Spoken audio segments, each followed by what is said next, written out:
Ndugu zangu katika imani, na kuhusieni kama ambavyo naihusia nafsi yangu juu ya suala zima la kumcha Allah subhanahu wa ta'ala, kwa sababu kumcha Allah subhanahu wa ta'ala ndiyo dini waliokuja nayo mitume wa Allah, na ndiyo sababu ya kupata mafanikio mbele ya Allah azza wa jalla.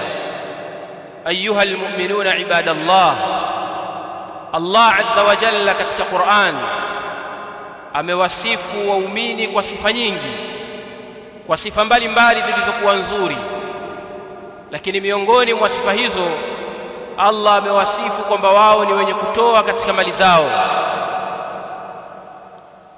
Wa mimma razaqnahum yunfiqun, na katika vile ambavyo tumewaruzuku katika mali wanavitoa kwa ajili ya Allah subhanahu wa ta'ala, na wanavitoa katika njia ya Allah subhanahu wa ta'ala.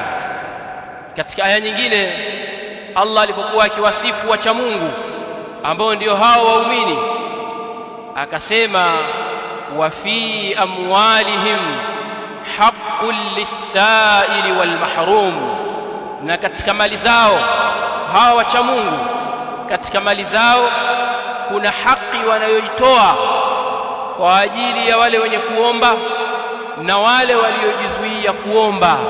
Wao wanatoa haki hiyo katika mali zao, wanawapa wale wanaohitajia sawa sawa wameomba au hawajaomba. Hiyo ndiyo sifa ya waumini katika sifa zao kubwa, hiyo ni moja katika sifa zao. Lakini pamoja na hivyo, kutoa katika njia ya Allah subhanahu wa ta'ala ni katika jambo kubwa na lina fadhila kubwa, pamoja na kwamba ni katika amali za waumini.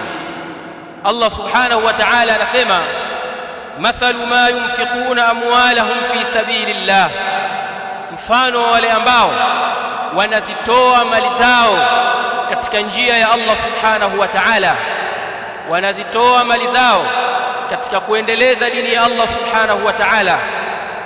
Wanatoa, wanajenga misikiti, wanajenga madaris, wanawasaidia mashekhe na maustadhi, wanawasaidia wanafunzi wanaosoma ilmu, wa hakadha.